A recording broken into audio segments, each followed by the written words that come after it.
Welcome to the CQN podcast, a Celtic State of Mind.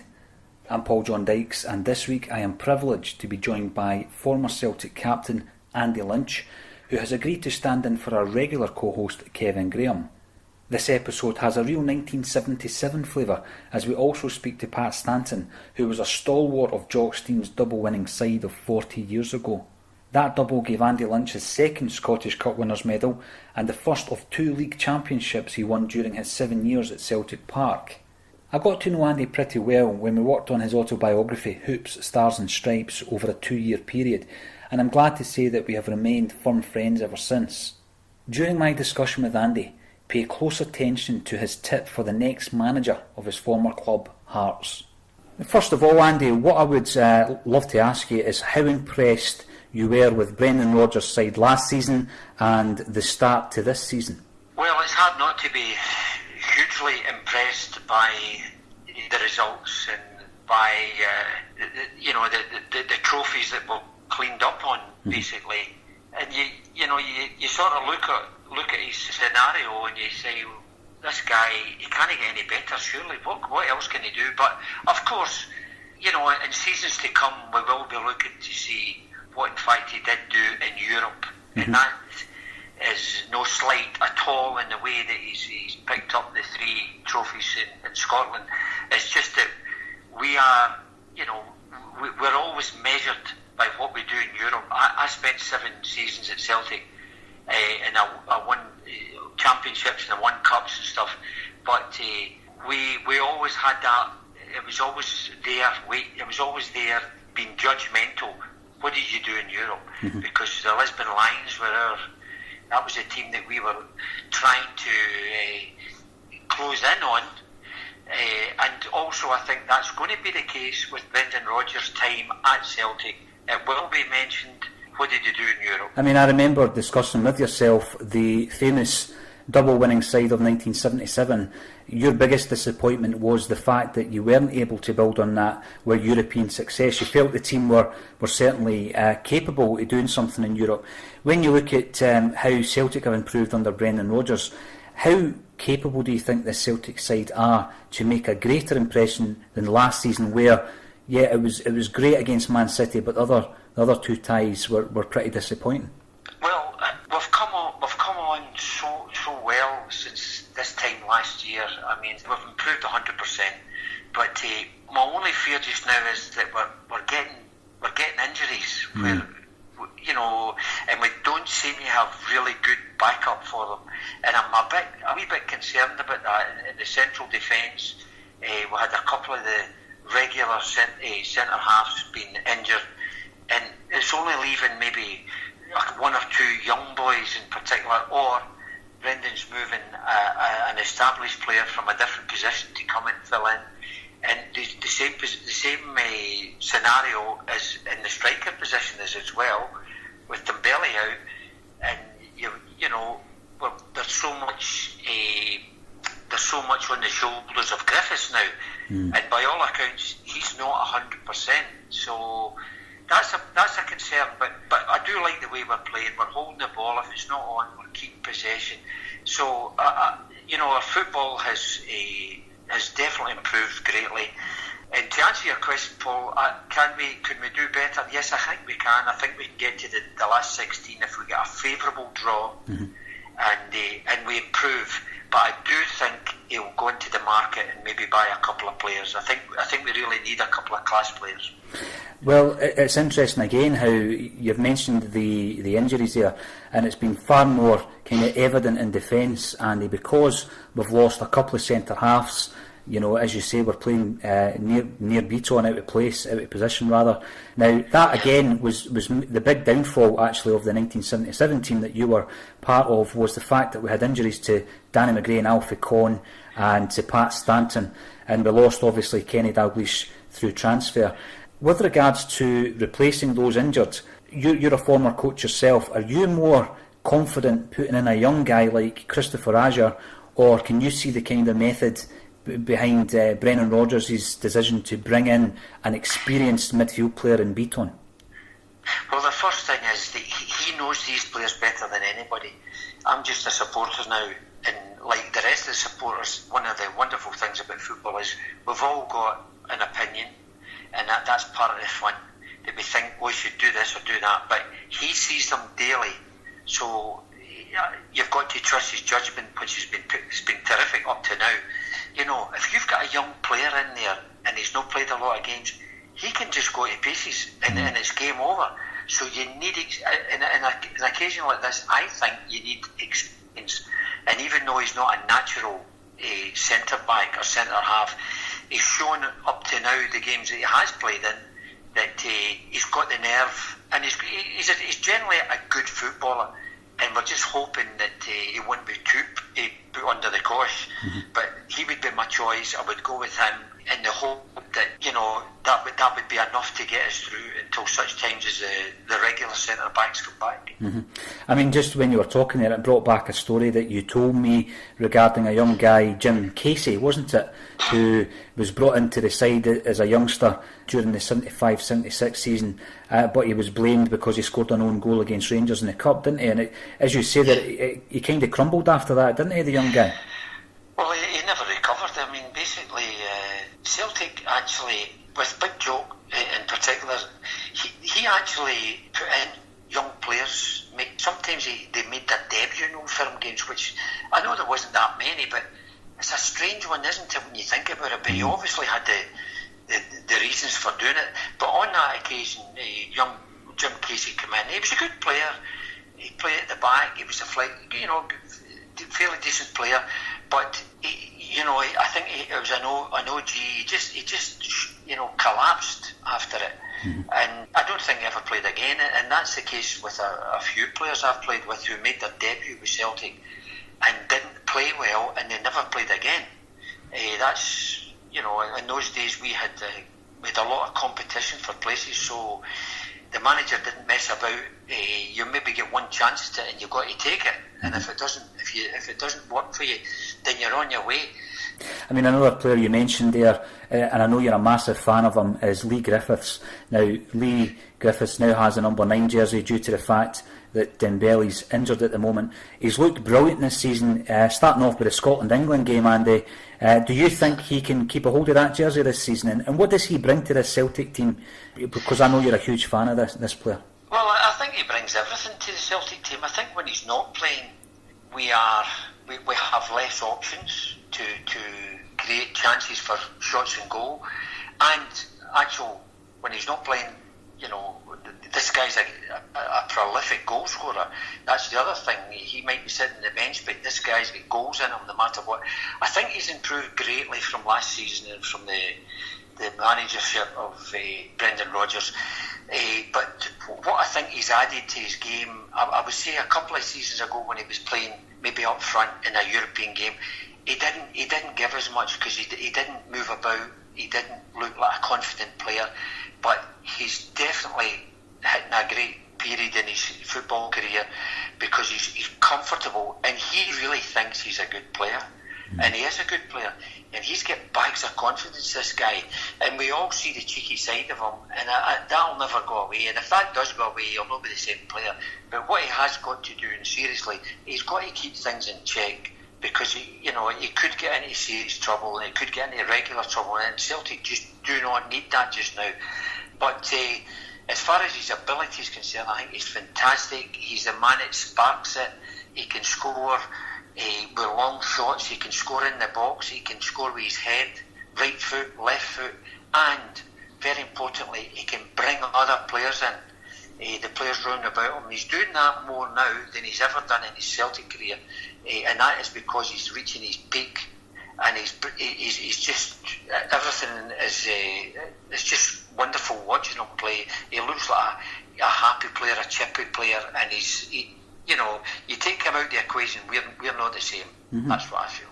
Now, you mentioned something there, that he's got this air of devilment in him, Andy, and a player you obviously played alongside who was well known for that was Jimmy Johnstone.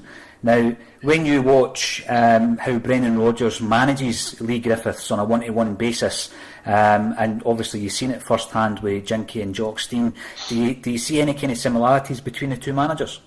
Well, I think there's a lot of similarities, definitely. Although I would say first as regards wee Jimmy making a comparison there, Jimmy was a greater player than Griffiths or any players that we're nearly talking about. I just think, Jimmy Johnson was magical. And he wasn't really, he did get into a bit of bother now and again, but not maybe as consistently as Griffiths. Griffiths, it seems to me, as if every game he plays, he wants to do something, he wants to show off, he wants to do, every game, where Jimmy Johnson wasn't like that. Obviously he was a strong-willed guy, but they are quite different in the styles and in the antics as well. They weren't similar that way. But to answer your question about the managers and similarities, yes, there are, but it's all different now. Brendan Rodgers spends a lot of time with the players, one-on-ones and with groups, and he builds up the players' confidence, where Jock Stein we would not be spending as much time certainly discussing tactics, discussing one-on-ones with players and it was a different era. Mm-hmm. We had a strict disciplinarian manager who would say jump, and we jump, and we all appreciated how good he was, what he won for the club. So certainly I couldn't make comparisons that way from the. I look on today and see some of the players, and I think it would be nice to sample this today, to have a manager like that who has so much faith in you, and I just think that is great, particularly for the players. Mm-hmm, definitely. Talking about faith, Andy, the other night there we're playing Kilmarnock midweek, and Brendan Rodgers named a side, a very young side, and particularly the defence of Ralston, Miller, Ayer and Tierney. I think their average age was 19 or something along those lines. Now, how impressed were you? That's a bold move, but how impressed were you with this group of youngsters that seem to be coming through at Celtic Park at this moment in time? Well, I'm very impressed, and it augurs well for the future. I didn't even know the names of some of these boys, these young lads that were coming in, but that is a tremendous boost to each and every one of them. That will do their confidence. These boys will. That's like having an extra 6 months just getting that one game. These boys will be pushing on like you wouldn't believe. They'll go back to training, and it's like they'll just be like, give me the next game, Mm-hmm. And also their teammates that they're training with at youth level or reserve team level, they'll all be inspired as well, because they've seen their teammate be given a chance in the first team, and not just that, doing well and winning. So again, it augurs well for the future, but again, that doesn't necessarily mean that the team will be great for years to come. That's just a process of the manager being able to bring these 1 or 2 or 3 players in and give them a shot. It's like, we're watching you, you're doing well, go out and play, back in the reserves and learn your trade. Now, one thing I was going to ask there is a huge amount of people I've spoken to from your era, Andy, do speak about the Reserve League in glowing terms, because it was a great platform between youth football and first team football, and we don't currently have that Reserve League. There are plans to reintroduce it. Now, that was a League Cup game the other night. We've played a young team, we've still come through with flying colours. Do you think, as a manager with your coaching and management experience, it would be worthwhile playing a young side in a tournament like the League Cup, or is it so important to retain that trophy and go for another treble? Well, there's this. You've hit it on the head, Paul. It's you've got the 2 scenarios there. Mm-hmm. You don't want not to win the League Cup, and you're going to have a greater chance of not winning it if you play 5 or 6 young players, especially if they come up against the bigger teams. However, we have seen in the past that certain teams, bigger teams, have, especially in England, in the Premier League, they maybe says, right, the League Cup, we're going to play with younger players. So Celtic could do that, and I don't know what their intentions are to do that, but it's a hard one, isn't it, when you think, well, we're playing, Rangers are in the final, or Aberdeen are in the final, are we playing the young boys, or do we want to win this cup? So it's a difficult one, but certainly for the younger players, it would be phenomenal for them it would be great for them. But you would need to ask the fans about that. What's their feelings in that? And but I'm more likely to go on the side of, that's a game to be won and that's a trophy to be won, and let's win it. So that's the way I would look at things at the moment. I mean, yeah, absolutely. I do recall when your son Simon made his debut for Celtic. That must have been the one-off, if not the youngest Celtic lineups ever that day against Dundee United. Yeah. There was I don't know, was there 8 young guys playing that day? Well, it was. He deliberately. They deliberately played the young boys who had been shaping up well in the reserves as a way to say, right, here you go, let's see what you can do. And I mean, it is great. And the Celtic fans throughout the years have always they want to see young boys in there. They want to see them be given their chance, because these Celtic supporters who are there dream of being Celtic players, and they want to see their own get in there and be given an opportunity. So, but again, it's up to the manager. He knows how far they've come, and in many ways, these players have got to earn their spurs to get a chance in the first. And then once you're in, you've got to grab it. Definitely. I mean, that group of players that came through with Simon included a young Sean Maloney. And of course, this week Sean returned to Celtic Park as one of the youth coaches. And how important do you think it is to have that backbone of ex-Celts who are part of the boot room kind of mentality? Because that was a tradition well steward at Celtic Park, wasn't it? Yes, I think it's so important. And this is only happening recently.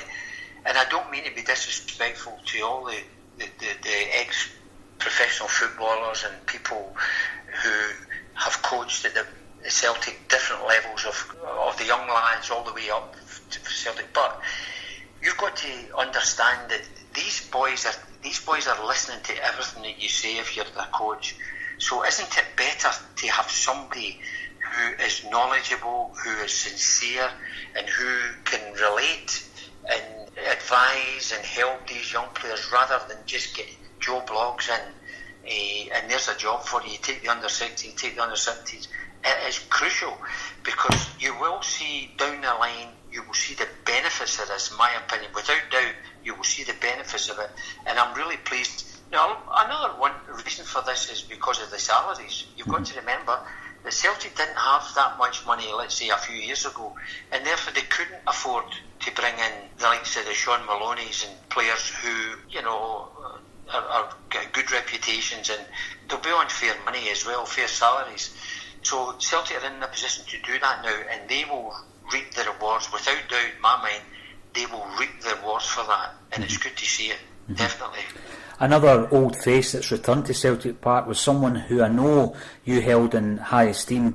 Roy Aitken has returned to Celtic as a club ambassador. And how important was he? I mean, you saw him as a young boy coming through. What's your memories of Roy Aitken, and how important was he throughout his career to Celtic? Well, that was, I just picked up the papers last week and noticed and seen the article that Roy is now a club ambassador, and I'm really delighted for him and for Celtic. He's a lovely guy. He was always a young guy. When I played there, Roy was the exception in that he came in. I don't know, what was he, 16 or 16 or 17? Yeah. And he was a big lad, a big strong lad. And actually, 10 years later, when I looked at him when he was about 26, he hadn't changed a bit. He was still a big strong lad, maybe with a bit more hair and curly hair and stuff like that. But he was. Well, it's a great story, really. But if you look at Roy was given the chance by a manager who's seen the talent that he possessed and the maturity he must have shown, because Big Jock just put him right in there. And within a couple of seasons, when I was playing fairly regular, Roy was coming in and out. But you could see he's long term. He's going to be here for a long time, and he was a terrific player. He was a great player to have in your team. When I look back, played with some terrific players that catch the imagination, but you would want Roy Aitken in your team, that's for sure. He's a penalty box to penalty box. He would just do that destroying in the middle of the park, taking the ball off of the opposition, getting the ball, playing it forward to his own teammates, and he was strong. He had everything, and he had a very good temperament as well, and I think that helped him. So I'm delighted to see him in this position, and I wish him well for the future. Mm-hmm. I mean, you were the captain when Roy Aitken was coming through into the first team, and Roy obviously went on to be a very successful captain. There's been a discussion this week, Andy, about the fact that Scott Brown's in his testimonial year, and there has been a suggestion that the perfect candidate to take over the captain's armband is Kieran Tierney, another left back like yourself. Do you think he is a ready-made captain to take over from Scott Brown? Yeah, probably. I feel, when I've been asked before about the lad, I mean, I'm delighted to see him in the team. I'm delighted to see the way he's progressing, and he definitely is progressing. He's got more confidence. He's got a manager that thinks the world of him and lets the fans and everybody else know about it.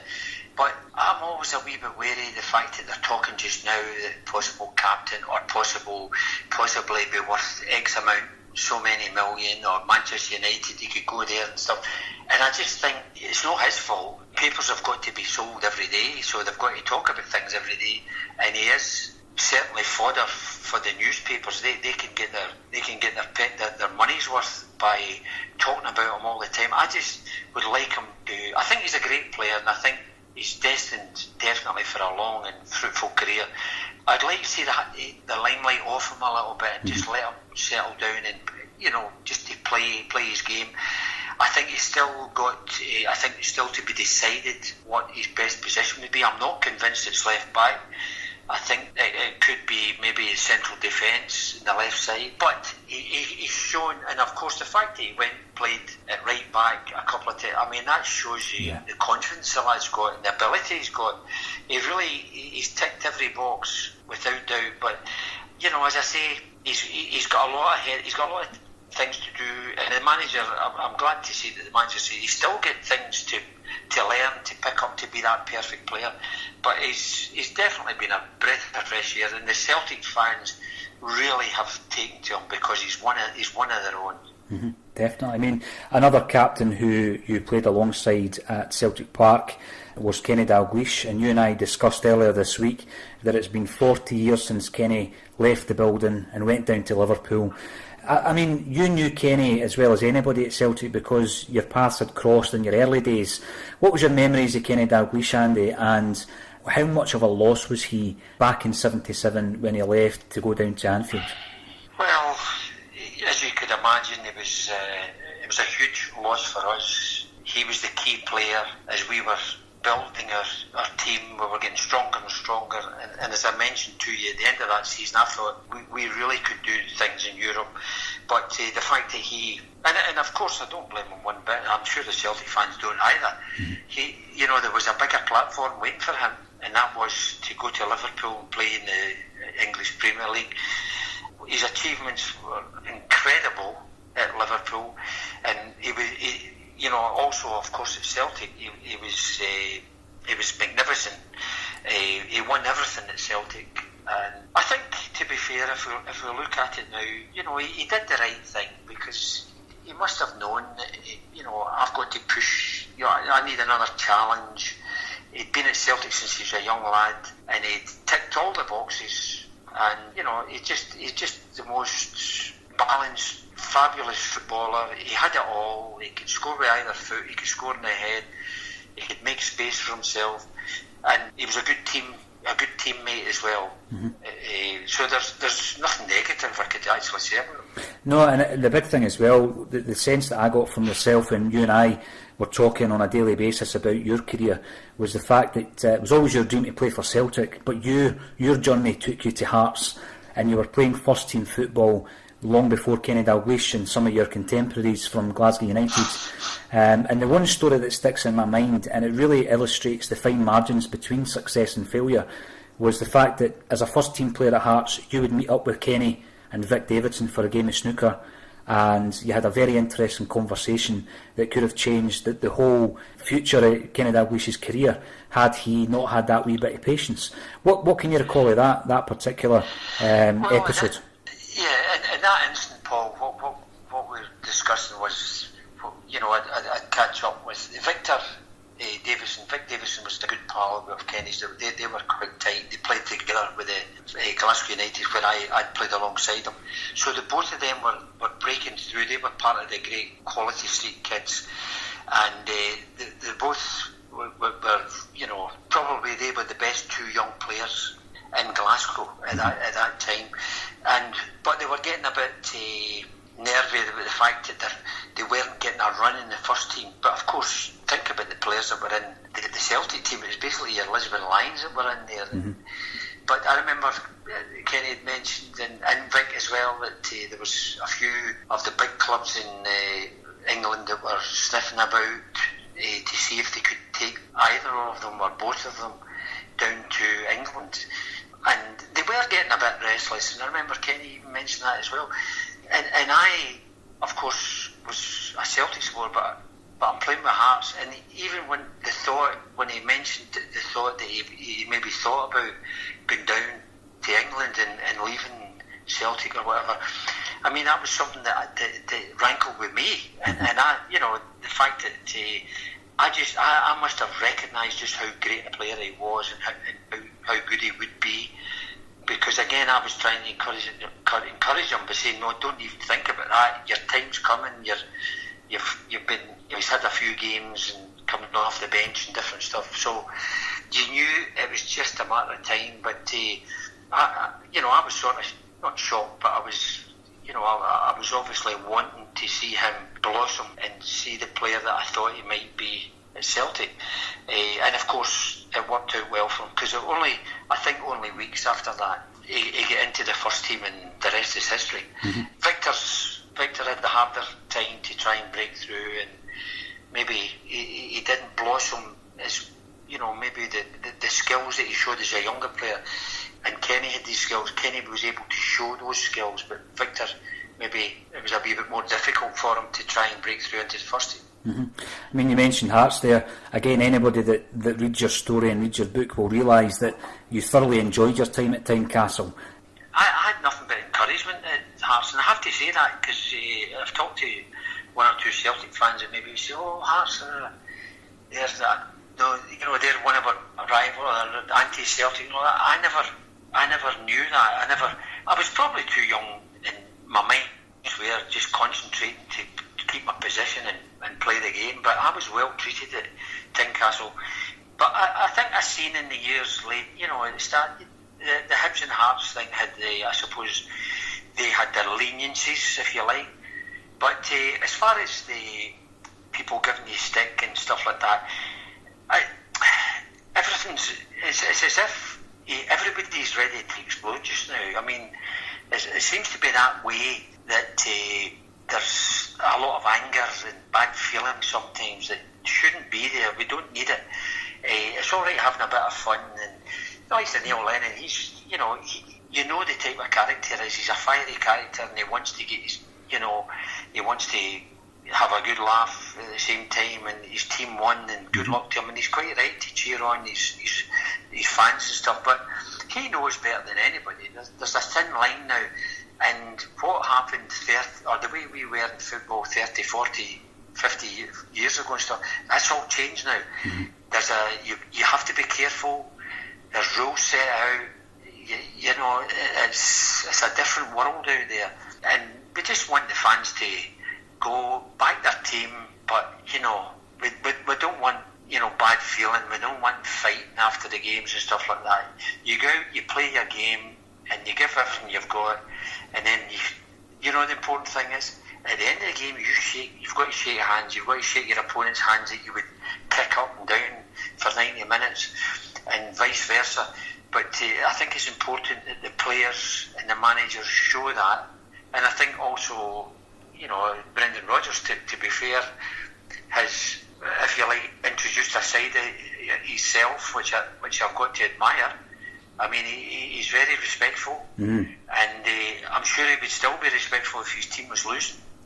But I don't think he's just doing that because he's winning. But I like that side of things, and it just shows you, you're not. It doesn't mean you're soft if you're shaking people's hand and stuff. Not at all. But so I think more and more we need to try and have have a show of people giving respect to each other. Oh, definitely. And again, another thing on the subject of Hearts, Andy, is the fact that the our manager list, there's a couple of ex-Celts being lined up for the job. Is there anybody that you think would be an ideal replacement for Ian Cathro at this moment in time? It seems as though that manager is the one thing that's missing at the football club at the minute. Yeah, me. Yeah. Is your application in? No, I'll tell you, funnily enough, the last couple of weeks when it was coming up, and I'm going, too old to go for this. And, I feel, and I'm not, but the fact is, it's a situation that I know this, I know what they need. And but because I've been out of football for such a long time and not been involved and stuff, right away people will say, oh, he's no coach since he was such and such, or he's done this and that. But they don't realise that the older you are, the more experience you've got. And usually you've got a better chance of success as you get older than the young guys that they're bringing in.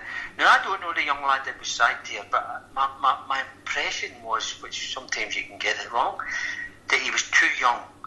That he didn't, even when he was interviewed, he's an articulate, clever lad, but, he's no... I just looked at him and thought, he's not going to motivate these players. He's not going to be able to, make them scared when they've got to be scared. And, it's things like that. So you need a bit of luck as well when you start.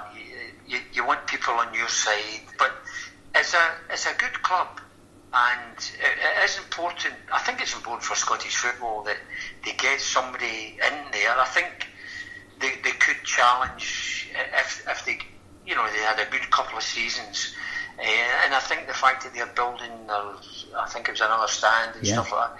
I would really like to see Hibs and Hearts get really strong. I would like that. Aberdeen look as if they're going to maybe test the waters a bit more this season, and then you're thinking that Rangers, but you think, well, you're not sure about them at all, but we do need these teams to be better than they are, and it will benefit Celtic. I certainly think it will.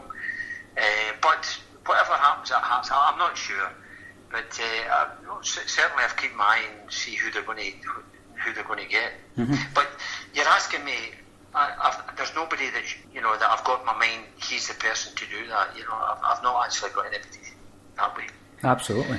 I mean, the other thing I was going to ask, we were talking about Celtic possibly strengthening. One player who has been in the press every single day is Paddy Roberts. As a left back, how difficult a player would he be to play against? He's just a terrific player, and he was getting better and better as the season wore on, and the more experience he got. I do think he'll move. I do think Man City will let him go, even albeit maybe in loan or whatever. But I know obviously you're angling. How good would he be if Celtic could get him back? I mean, I think that would be really good for Celtic. He's been there. He was improving all the time. He's a confident lad. He's a determined lad. He's a terrific player, and I would love to see him going back there. And I'm sure Celtic are doing everything behind the scenes to try and woo him back, maybe with a long-term contract. But even if it was another year's, which Man City might do, they might say, look, this young lad, we'll give him another year rather than just sell him. Or I don't see them keeping him. By all accounts, anyway, what I hear, Paul, that he's going to go. He's going to go from the club. He might be looking at Paris or some team in France or something like that. But yeah, he would do a great job, and it's a good time to bring him in, isn't it? Just before these games, that would be fantastic. It would be a great boost. I mean, one thing that we do regularly on this show, Andy, is we are very much music fans as well as football fans, and we do play a couple of songs. Now, we've got a very special guest on, like we did the other week there with James Allen. We asked James to give us his song selection. Now, when you and I were talking about your time over in the States, it was a fantastic story. It was a great journey to hear about the razzmatazz of the USA when you were over there. And there was one song, I believe, that always reminds you of your time over in America. What was that song, and what is it about that song that brings back the good memories? Well, the song that we mentioned was On the Road Again by Willie Nelson, and it basically just reminds me of the time I had there playing and then coaching, and it was so different from my experiences in Scotland, where we would be over in America and Canada. We'd be flying at least once a week, flying all over the place, playing a game, jumping in a plane and going elsewhere. And it was a wee bit like on the road again. That's the way I felt. But it was a fantastic experience, and I'm really glad I had the opportunity to enjoy it. So Willie Nelson, On the Road Again, is the first song I would pick.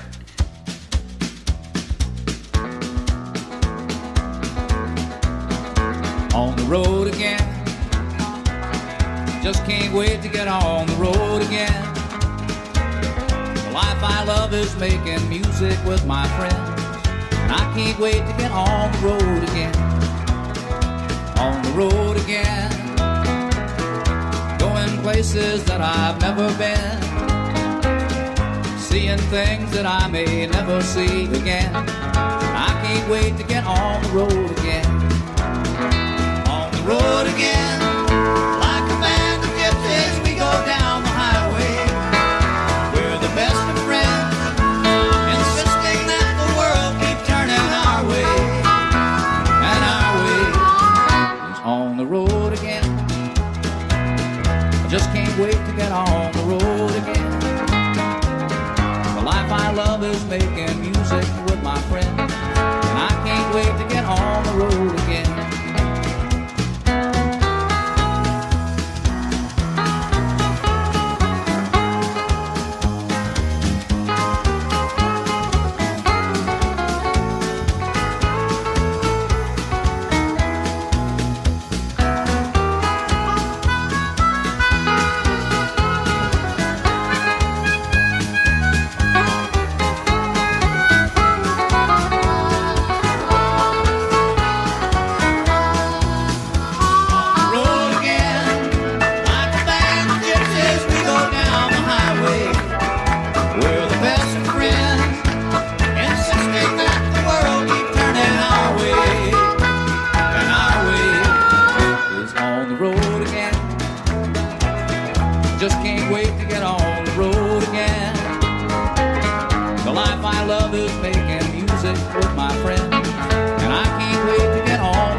Kenny, how are you feeling? Absolutely delighted, actually. Feel great. Now, I noticed a bit of a hiatus away across in the corner of the field there, and somebody reported me you had actually lost the cup medal you'd got here a few minutes before. Yeah, there was a couple of unfortunate people in the wheelchairs over there, and all the boys were going over to shake their hands and just say a few words to them, and I was showing one of the boys a medal, and it fell out of the box. Well, that would have got in the Guinness Book of Records if that had got. Oh, no, really, because one of the policemen came back, and I've never been so pleased as a policeman all my life. He had the medal. Andy, your penalty goal won the game and the cup for Celtic. How did you feel when you stepped forward to take that? Well, naturally I felt a bit excited about it, because previous to that penalty I've missed two before with my former team Hearts. But we were discussing it last night with Mr Steen and Bobby Lennox about taking a penalty in the cup final as Ronnie Glavin was out of it. And we decided between either Kenny or myself, so I just plumped for having a go. Alfie, you're in a unique situation of being able to compare this cup final win with the one back in 1973. Are the emotions exactly the same, although the colours are different? Yeah, exactly the same, Archie, only this time it's green and white. But, as I told the boys earlier on, that's my fourth cup final, fourth victory. How do you account for it? I don't know, there must somebody up there, likes me, somewhere. You obviously get satisfaction, Kenny, at winning both the league and the cup, but in terms of total satisfaction, is the cup something rather special? With the league, actually, you've got 36 games to play, and with the cup there's a few less because there's only a few rounds. But when we won the league championship, we didn't really get anything in my hand, but today we get this, and we've got this to keep for a year, and that I think that makes the day a bit special. Although we get a lot of satisfaction out of winning both, and the people on the terrace and in the stands with green and white colours on, I hope they get as much satisfaction out of it as we did, because we owe an awful lot to them. Well, can you relax now, Alfie? Get away from it all? Is it good that the season is now virtually ended? Well, in Kenny and Andy's situation, yeah, they'll probably relax. But I mean, the season, as far as I'm concerned, is just starting, because I've missed half a season until Mr. Steen signed me. Well, gentlemen, thank you very much for talking to us. Thank you.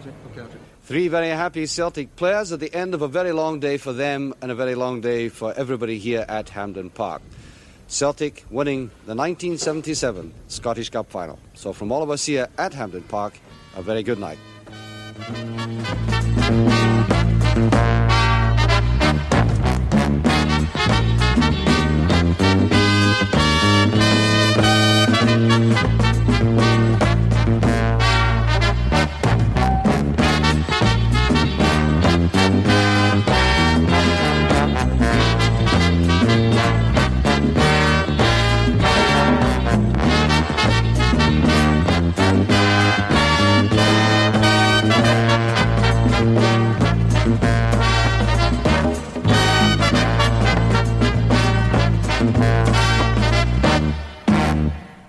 The 1977 double was Jock Steen's swan song at Celtic Park.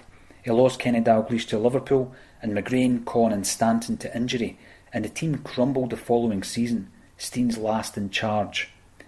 The great Pat Stanton's time at Celtic was all too fleeting. The classy Hibs veteran shored up Steen's porous defence and was sorely missed when forced to retire through injury. I met up with Pat Stanton at his spiritual home, Easter Road, to reminisce about his short but successful Celtic career. First of all, Pat, thinking back to when you were at Hibs and obviously Jock Steen left Hibs to go to Celtic, what are your memories of Steen building a team as homegrown talent and signing up all these talented youngsters? I think he just showed people the way it could be done. I think even now that they're still bringing in players from abroad that are not the answer. You're not going to get a Frank Sosie or a Henrik Larsson. You're not going to get them every week. So the country, the size of our country, I think you should just look at the young players and do exactly what was done then. Absolutely. Whilst, again, you were at Easter Road, there was obviously quite a few cup finals between Celtic and Hibs that came up during that period. And one that I don't want to remind you for the score, but Macari and Dalglish playing up front for Celtic in 1972 in the 6-1 game. But how did you rate Macari and Dalglish? They were just coming through at that point.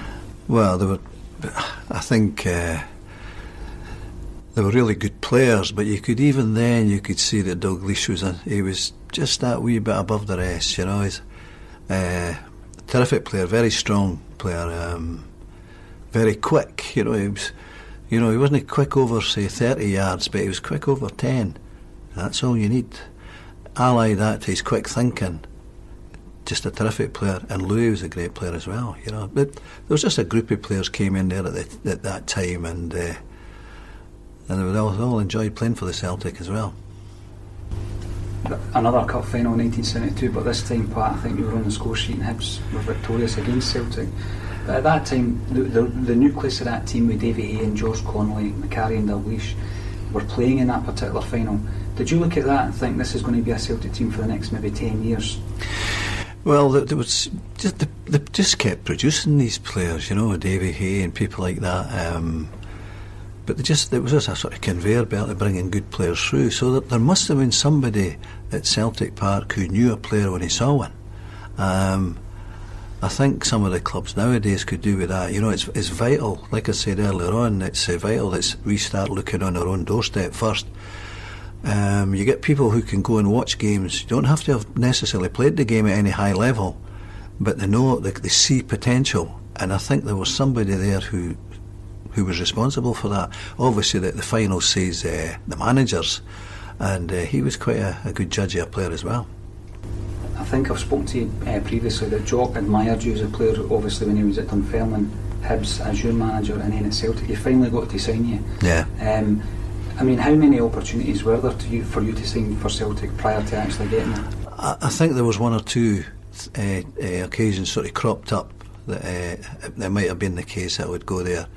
But they got there in the end, and I was very fortunate, you know, at the end of the my career, to go and play for Celtic. It was, I can remember telling my dad couldn't believe it, you know, because I was at a stage in my career where, you know, you sort of move down the leagues a bit, you know, you play out your last 2 or 3 seasons elsewhere.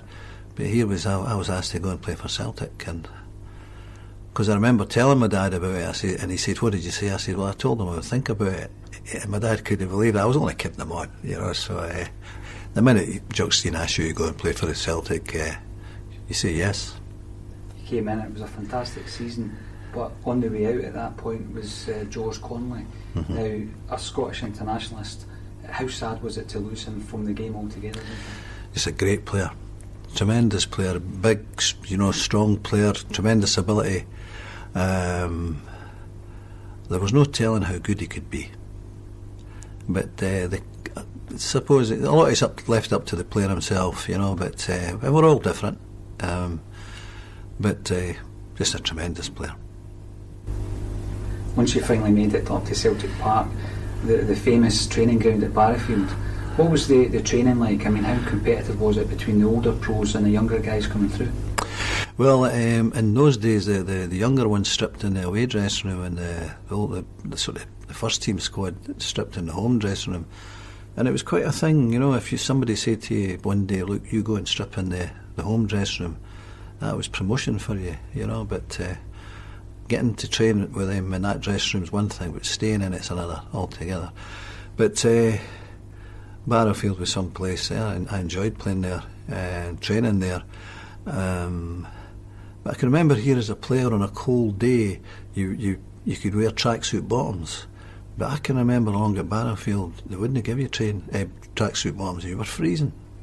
And things like, you know, the trainers at the time nearly mocking people, asked you, "Well, just keep running, you'll not feel the cold." You know. But what? Everywhere else could be quite nice temperature-wise, but Barrowfield had its own temperature. You know, it's a cold, cold place.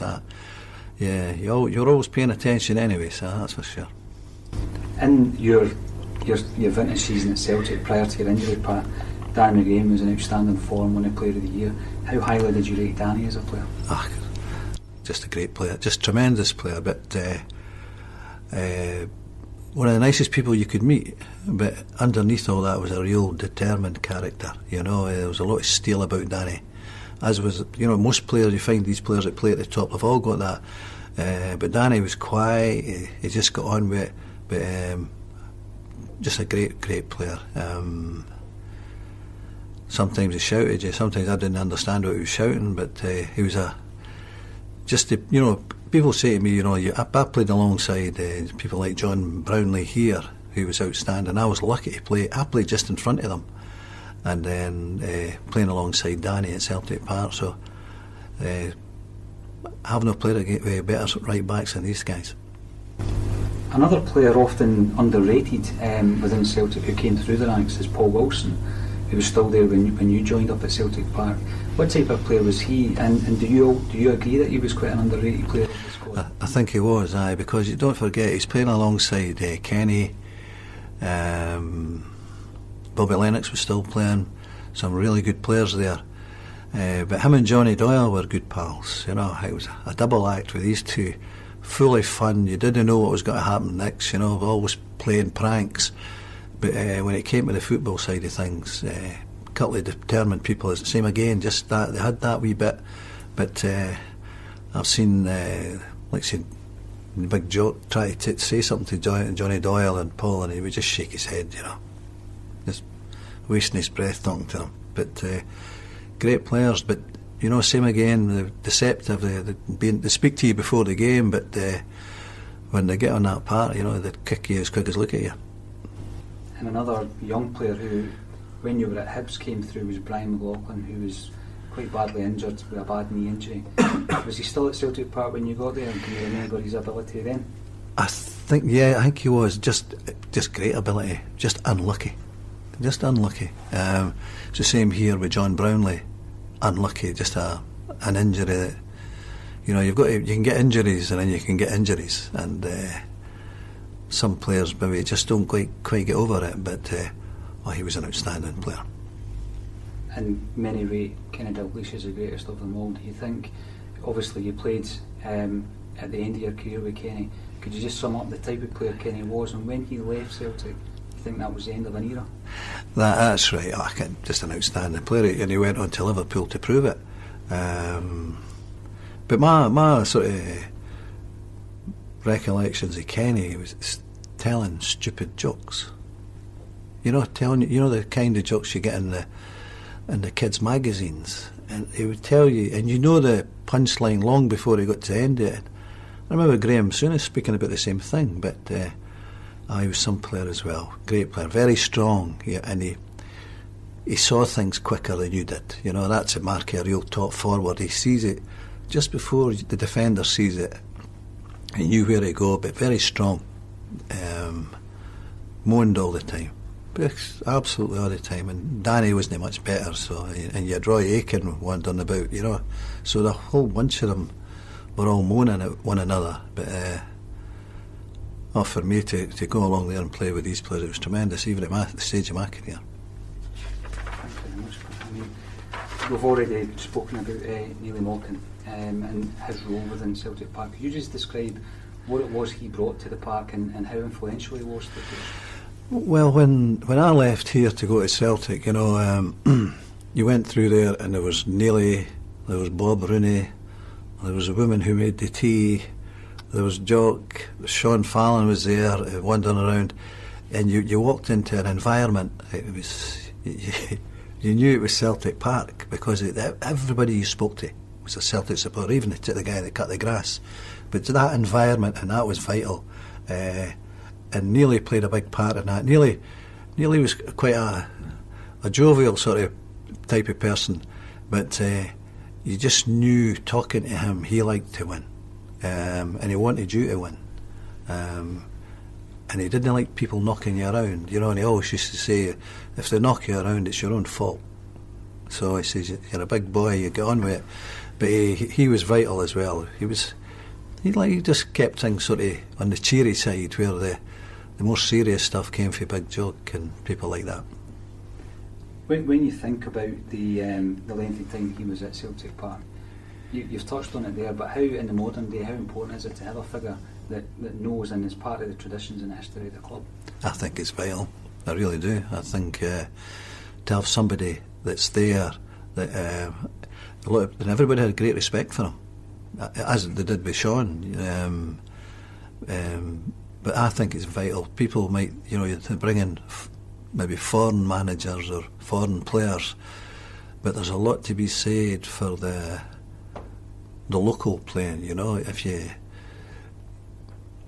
look at Baresi with AC Milan, Puyol with Barcelona, these were locals. These guys, even Man United, Paul Scholes, people like that. People might think the game's changed that a lot, so it has, but I think that part of the bit when things are going against you and in the dressing room, these people are vital. We've been told that Neely was a bit of a joker and tried to lighten the mood. Pat, were you ever on the wrong side of any of his wisecracks, or did you see anybody? No, he didn't. Not that I can remember it. But like I say, he was always joking. He liked Doyle. He loved Johnny Doyle. Because Johnny was a wee bit like him. They liked to laugh and they liked to kid people on. But they knew where to draw the line. You get all that during the week, but come a Saturday in the dressing room, these guys were switched on to something else. It was great determination. But you need these people as well. Need them in the dressing room. If you think about Neely Malkin, going back to 53, the Coronation Cup against Hibs, right up to the kit man in '94, how highly would you rate him in the list of all-time Celtic greats?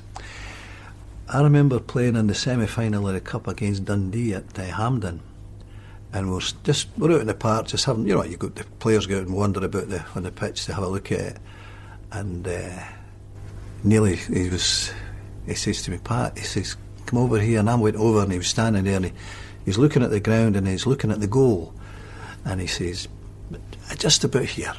And I went, what happened just about here? He says, the Coronation Cup final. He says, Tommy Younger. And Tommy Younger maintained to this day that he got a finger to it. And he says, Younger never saw it. And I thought, for here, I'm going this distance. And, it's a sort of goal that Superman would score, or Popeye, or, but he says, it was around about here. He says, Big Younger never saw it. He says, great, So it was that was great. Was he doing that to wind you up as a Hibs fan? I think he was, and he was succeeding. You touched on it yourself as well, regards to producing young players, Pat, and how the Scottish game could benefit from going back to a set-up like that. When you look at the 3 generations that Celtic produced, after the Quality Street kids, there may have been a lull in players coming through. Can you shed any light on why that was, do you think? I think it goes in cycles. I think because that group that you're talking about, the group of players I played with here, and then you had Easter Road for a while. You had Derek Riordan, Scott Brown, that period of time as well. I think but you've got to work really hard at that, and that's your ideal. If you get one or two a season, you've done really well. You're not going to get a whole team coming through in a winner, but if you get one or two that are worth really good players, I think you've done really well. But I really do think that's the way we should look at it. And the people identify with these players. The crowds. They become big heroes. I know some of the foreign players come and do very well, but you find over the years it tends to be the locals that people remember. I mean, going back to your European triumphs yourself with Hibs and obviously the Celtic team of that era, do you think in time Scotland could produce another team that can compete at that the highest level? It'll be difficult. It really will be. But it doesn't mean to say you don't try. I think It was a special time, because Rangers were a good side at the time as well. But that was just a special Celtic team, and when you look back at their achievement, it's tremendous. It really is. But I think that's the way to go, in my opinion. But it might not happen right away, but I think that's the best way to try it. Even if you look at the last World Cup there, England, the big teams in England are fully foreign players. And when they go and play international football, they've got a real doing, and that's the reason for it. The top teams in England are no English players.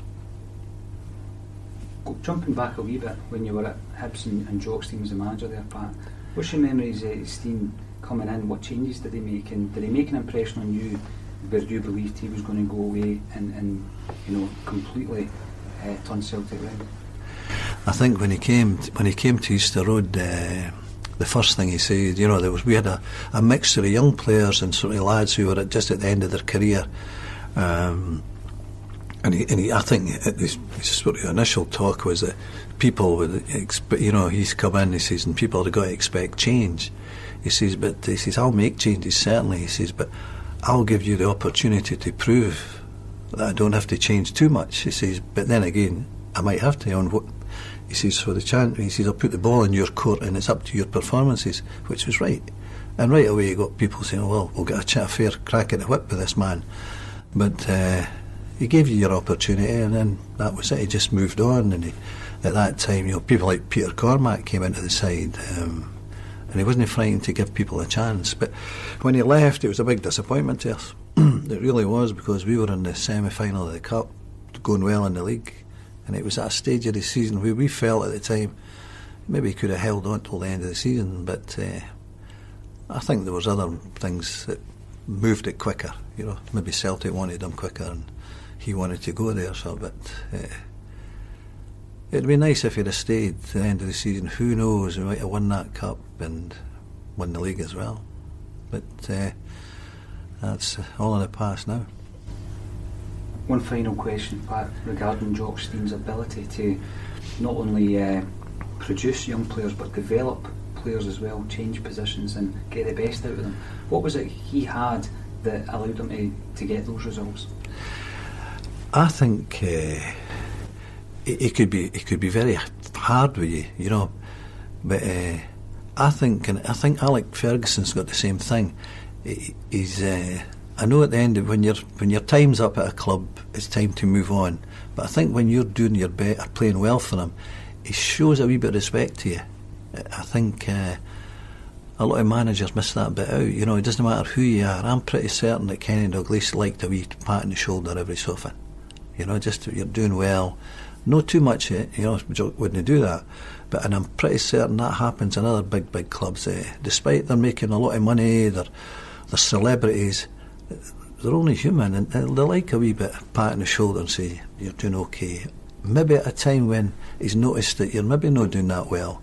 Because I found it when Jock was here, maybe even Celtic as well, that you maybe have a sort of a wee patch where you weren't playing too well, and you'd be fully expecting to be maybe left out for it. He would leave you in, and it came as a wee bit of a surprise at times. And you say, well, he's got a wee bit of faith in me here, and it'll, you know, because he used to say, you know, if you're not a good player one week and a bad player the next week, you're just having a bad time. He says everybody has bad times. He says, and that's when you learn. But he was able to do that, and I think the fact if you have a bad game and he still picks you, that does a lot for your confidence. It really does. But if you have another bad game after that, you're out. And with me now is Jock Stein, a very happy Celtic manager indeed, holding the Scottish Cup for the 25th time in Celtic history, completing a tremendous season, the Cup and League double. What are your thoughts, Jock? Well, I don't know about the other 24 times, but it couldn't be any more pleasurable than this one has been. I'm delighted actually to win it. That's absolutely super. What did you think of the Cup final as a game? It could have been a better game, but it was a bit tight between each team. Not a good football possibly that we expected, but there was a bit of tension in this game, and it showed through. But towards the end of the game, when Rangers were pushing on, we might have scored a couple of goals then, but Rangers come back, and all full credit to them. They made a match it right to the end and hit the bar in the dying seconds there. A moment we don't want to remember. Yes, it was very tight right up to the end. Who would you single out any particular player or players in your team that you thought were exceptionally good today? I thought Johannes Edvaldson played very well today. That's his first game against Rangers that he's had a victory in, and there's a wee bit of a temptation to play him, but we played him. He had a job to do. He stuck to his job well. Derek Johnson, who normally looks like getting goals against us, was kind of cut out of the game with Edvaldson, so we're quite pleased with him. And obviously with Ronnie Glavin being injured, this upset your plans a little. You had to rechange It did, yes. We left Ronnie out because he wasn't fit. We changed with John Doyle. We left John Doyle out. It was difficult for him. He hasn't missed a game this year in the Cup, but we felt that Paul could do us a job on the day, and he did. Yes, he stretched the defence. We're absolutely delighted that a player like Pat Stanton got a Cup medal. The last time he was here in the Cup final, he was in the losing side to the tune of 6-1. He played superbly today. Well, he's in that dressing room like a wee boy now. We're absolutely delighted for him and for all the boys. They've worked hard this year, and this is the prize. Thank you very much indeed, Jock Stein. Many congratulations, and back to the celebrations. Thank you. 1977 certainly was a vintage year for Andy Lynch and Pat Stanton, and I must thank them both again for being part of a Celtic State of Mind. Andy's autobiography really captures the mood of the 1970s, and copies of this book can still be picked up on cqnbookstore.com for just £10. As well as the football, 1977 was also a landmark year for music, and iconic LPs were released by such legendary artists as David Bowie, The Clash, The Jam, The Sex Pistols, Bob Marley and Talking Heads. What a time to be alive. The latter outfit released their seminal 77 album this year, and it's from this record that I have chosen our closing track. Here, playing out episode 9 of A Celtic State of Mind, are the hugely influential Talking Heads with Psycho Killer.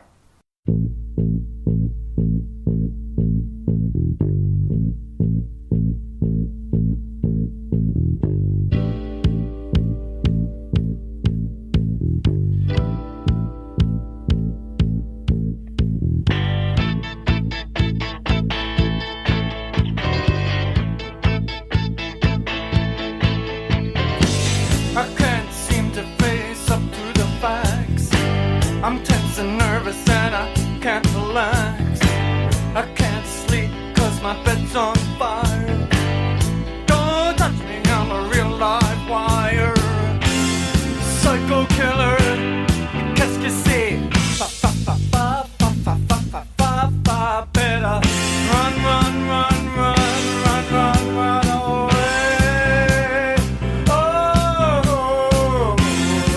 psycho killer. Qu'est-ce que c'est? Fa fa fa fa fa fa fa fa fa fa. Better run, run, run, run, run, run, run away. Oh, yeah, yeah, yeah, yeah.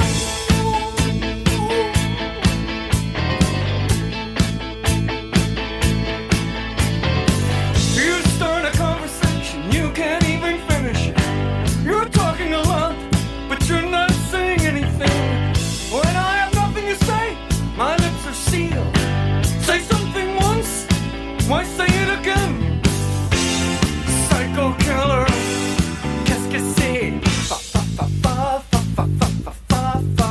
Better run, run, run, run, run, run, run away. Oh, oh, oh. Psycho killer, qu'est-ce que c'est? Fa fa fa fa fa fa fa fa fa fa. Better run, run, run, run, run, run, run away. Oh, oh, oh. Yeah, yeah, yeah, yeah.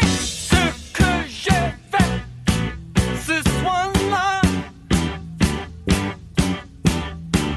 ce qu'elle a dit ce soir-là. Réalisons mon espoir. Je me lance vers les bras, ok. Yeah, yeah, yeah, yeah, yeah, yeah, yeah, yeah, yeah, yeah, yeah. We are vain and we are blind. I hate people when they're not polite. Psycho killer, qu'est-ce que c'est? Fa fa fa fa fa fa fa fa fa fa. Better run, run, run, run, run, run, run away. Oh, oh, oh. Psycho killer, qu'est-ce que c'est?